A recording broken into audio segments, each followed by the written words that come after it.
ভাই আমি খুব গরিব মানুষ ভাই, আপনারা এই লাভে 10,000 টাকা রাখি, বাকিটা আমার ফেরত। আচ্ছা হইছে ভাই, সারো সারো সারো। তোমার কি আমি সিটারি করে বাটপারি করে গরুটা নিচ্ছি তোমার কাছ থেকে? হ্যাঁ, তোমার কাছ থেকে আমি কম দামে গরু কিনছি, আরেকজনের কাছে বেশি দামে বেচছি। এটা বলে ব্যবসা, আমি বিজনেস। আর বিজনেস হালাল। যাও কিনা রাস্তা মাপো, যাও। পাইছি পাইছো। দাম কত এটা? আপনার জন্য 1.5 লাখ। কম কত? কম হয় নাকি স্যার? ঠিক আছে, কি করবেন?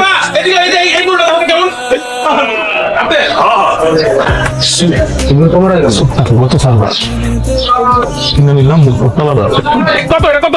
ভাই এটা 4.20। কত? 4,20,000। ওই গরুর দাম 1.5 লাখ হইলে 4,20,000 কেমন হয়? ভাই আমার অপরাধ, আমি 4,20,000 পেলাম, গরুটা আমরা দিয়ে দেন, আমি লয়ে যাই। ভাই এগুলো আপনাকে দেওয়া যাবে না, আপনি যান হাটে অনেক গরু আছে, ওগুলো দেখেন না। এই ভদ্রলোক চাইতেছে 4,20,000, আপনি দিতেছেন না কেন? কারণ এটা বংশীয় মর্যাদা সম্পন্ন গরু।